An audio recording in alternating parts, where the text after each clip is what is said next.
Okay, so we're here with Chris Briggs, and we're discussing the latest project that we've got at the Startup Factory, which is a BeerBot app for JDP.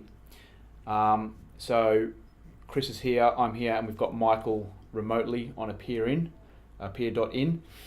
So Michael's just going to briefly give Chris a rundown of the app and what its sort of basic functionality is and so on. Michael? Okay, hi guys. So the idea for an app we had initially was a brainwave from Josh, who wanted to have candidates come in to Just Digital People for interviews and be served by a robotic BeerBot unit in JDP. So that was the moonshot for the app, but it sort of turned into, in reality, an app that we're going to use to schedule appointments between JDP clients and JDP candidates for jobs. So we're going to have a few features: the appointment scheduler using push notifications, the ability to upload a resume. We want to try and make the app sticky somehow, so we want to maybe incorporate possibly Twitter feeds or a game or news or something that will make people want to keep the app on their phones or devices. And so we want to try and do it all serverless as well, because we don't want to be dealing with server security for user data that we might get from social media logins and stuff like that. So that's the idea of the app in a nutshell. And we're just working on an MVP at the moment, which is a basic login, social media login, the ability to order a drink, even if it's not with the BeerBot unit, but maybe by sending an email to the recruiter, and the ability to upload a resume is the basic MVP that we're going to start with. And so what we're doing is we're doing it in Ionic. Yep. Now, have you got any experience with Ionic? What's your opinion of using Ionic? So I played with Ionic when the Ionic 2 alpha first dropped, and we started being able to use Angular 2 because Angular 2 is a lot more efficient. It does a lot less DOM thrashing. It's quite nice. And even when I started doing things like adding a little JavaScript library to remove some of the mouse listeners that you can't use on mobile, for example, like you can't double click on a mobile device in the same way as you can a mouse. So those sort of little wait and listens, you can get rid of them, which makes the application work better. But even with all these little under the hood tweaks, I still couldn't get the app to feel right. People knew there was something wrong there. Like someone asked me like, hey, why is your app slow, or why does it feel clunky? And I was actually hanging out in the S02 office in Sydney. So, I built up a little prototype and I hand it to someone and they play with it and they go, Chris, this is Ionic, isn't it? Or Really? This is some HTML in the box, isn't it? And I go, yeah. Because of the speed, mainly. Yeah, because of the speed and the way it feels. And also, like, if you notice Ionic, you can kind of click the background and drag it, and sometimes it will drag in ways that a normal app wouldn't. And so you get this weird, because it's in I think Cordova. It's in a Cordova container. And even if you use all the the niceties and the nice wrappings, it still has issues. The other problem I ran into was it's JavaScript. And JavaScript is like the cockroach of programming languages. It will never die. It will never end. It will survive the nuclear apocalypse. It will probably cause a nuclear apocalypse. And it is a nightmare to develop with. And the realization I came to ultimately was, when I'm writing, I like the strong typing, I like a lot of the IntelliSense, I like a lot of the features that C#.NET gives me. And I realized after a bit that I can write XAML. And so taking those skills I had for being a Microsoft student partner, because Microsoft's Windows apps were all C# with XAML, they were like WPF. Xamarin's like WPF, so I sort of made the transition over for a number of reasons. And I've noticed that since using Xamarin, it's more of a pain in the backside to get going, but it feels more native because it's actually compiling down properly. Versus, so is Xamarin something you can use to build on all platforms? So yes. Is that like a container as well? No, so Xamarin takes a .NET C# project, I think it's mono, I lose the track of the exacts of the cover now, and then it goes and it compiles it out to iOS, it compiles it out to Android, it compiles it out to Windows Phone. And depending on the approach you take, you can either use Xamarin Forms, which allows up to 90% code reuse across all platforms, or you can do what I do personally and actually say, look, I'm going to have a core project for my business logic, so I'll write that once, but I'll write an individual different UI for every platform, because let's be honest, when you're using Xamarin Forms, it's good, but this is how I describe it to people. You know when you're eating with chopsticks, right, and you have to keep your hand in a certain position so that they're actually usable? Yeah. Now imagine if someone came over and then lifted your hand up by an inch. Do you imagine how hard that is to use? Sure. That's what the abstraction that Xamarin Forms to UI does, basically. Because it brings you up a level, you have less control. So it's really important to notice that like it changes where you're holding the chopsticks ultimately, and it's still usable, but it's harder to get that really rich client UI that people crave on the App Store. And so I've sort of kept to just core project and then separated platforms. Okay. So your advice before we started this would have been not to use Ionic and do what? Build a website. That's actually what Jason and Aaron suggested. They suggested could it be web-based, and Josh was keen to get us to do something in Ionic or an app at least, anyway. But there was another reason why Josh said don't do an app. Yeah, because we wanted to incorporate things like Google Maps on a mobile device for when the client's coming to the appointment. So we wanted it to be handy for them on their mobile device. And we figured that a lot of people now are installing apps rather than using mobile device browsers. Yeah.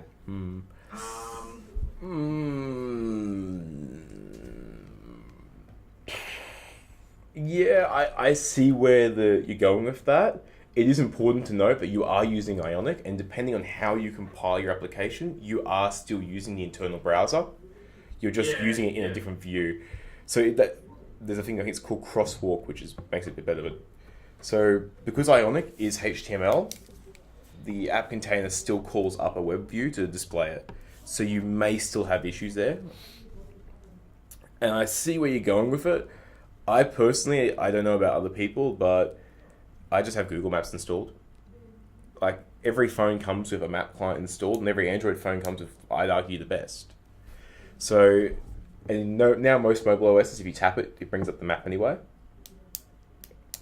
So I don't know if that's a compelling reason to install an app, or if that's actually infuriating that I want to know where JDP is. Either I can Google or I can download your app and then you tell me. Unless the appointment moves around and needs to be tracked.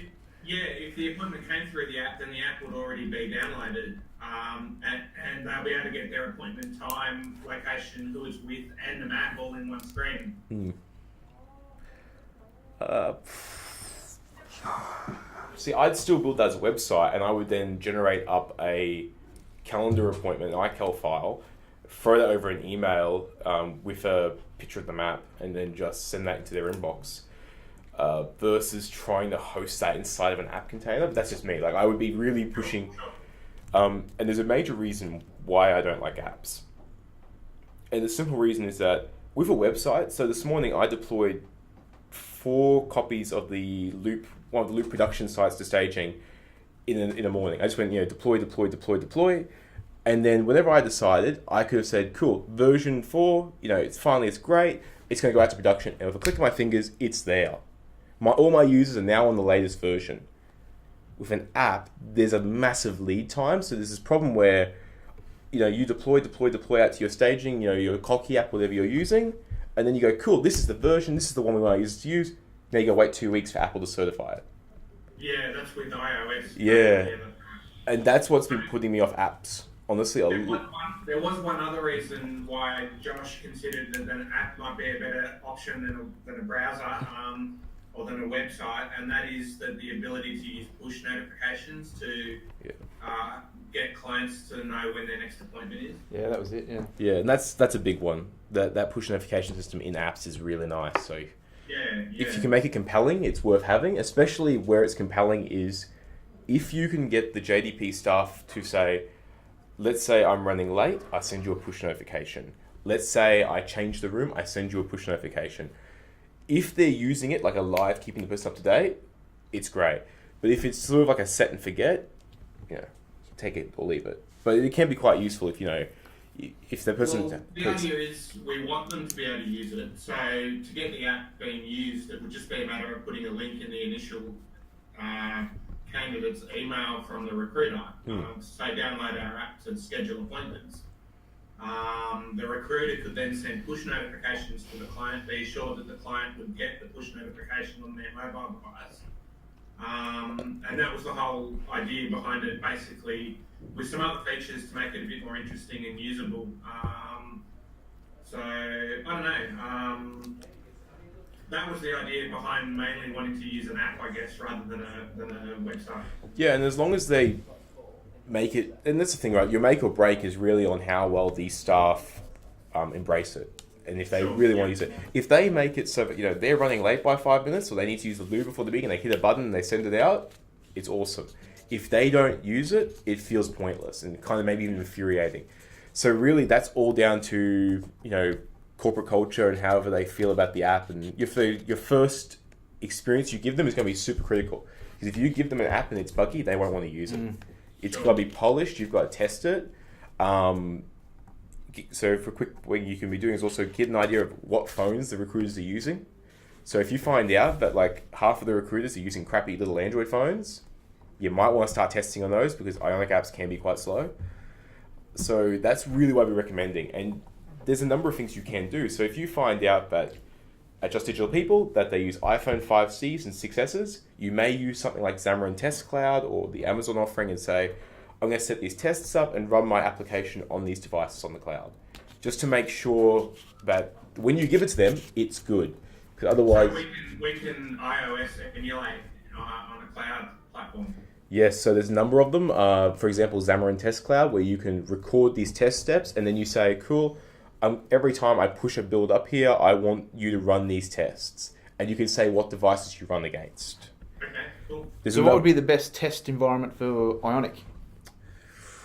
So the best test environment for Ionic, I still like Test Cloud. I've had a little bit of a play with it, but I haven't played with the other options. So I would recommend you guys... you have CI/CD, like you've got continuous integration and deployment set up for Ionic? No. We haven't got really anything set up. We're using Cloud9, which is a cloud-based IDE. Yep. We're pushing to GitHub. I'm using an Android emulator on PC called LeapDroid to do the Android testing, and we have working Android emulations going on. Cool. But that's about as far as we've gone so far, as we haven't got any publishing methods set up yet. So what I'd be doing myself personally is, I did this on the weekend, it wasn't too bad.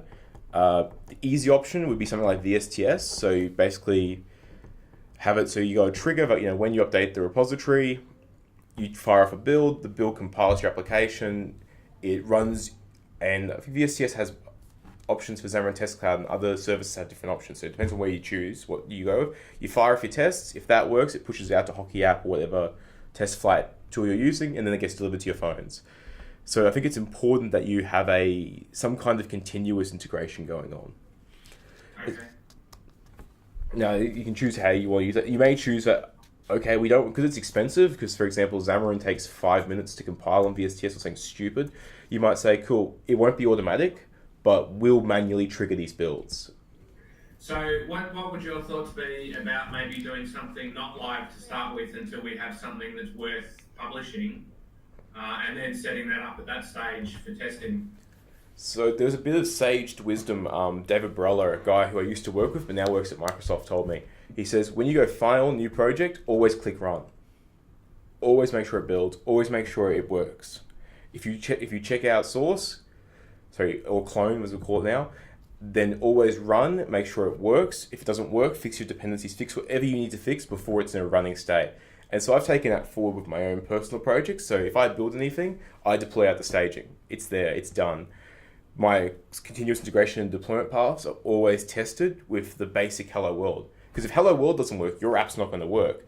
And so how do you deploy to Android and iOS without having it available to the public? I believe, and I haven't done much in the app space. I'm more of a web guy myself. I believe Test Cloud is the option, right. or Test Fly, whatever they use. I will put the caveat, I don't do much in the mobile space. I've been really heavy in the web space for 2 years. But that's the thing, right? So the point of it is, you want to make sure that your application works before you try and add anything to it. Because if it doesn't work as Hello World, it won't work with your code. And it saves you a whole lot of pain and suffering. Yeah. Okay. I'm pretty sure what we've done so far will work, because I've been emulating an APK in an Android emulator, But I think you're right Yeah. in that it would be wise to deploy it so that we can test it in a test environment on the various platforms. I see what you Yeah. mean by the importance of that. And what it comes down to really is also how do you say it? You want to make sure that when you are finally happy with it and you flick the switch, you're good. You can just go to production right now. You're fine. The last thing you want is you're 3 weeks into development and you find out one of your dependencies just breaks the build horribly and you can't get it out there. And you got to rewrite code or whatever happens, and then you're stressing out because you've got a issue that really is a build and process issue, not a code problem, but it might be affected by it. So it's just saving yourself pain later if you're ready now.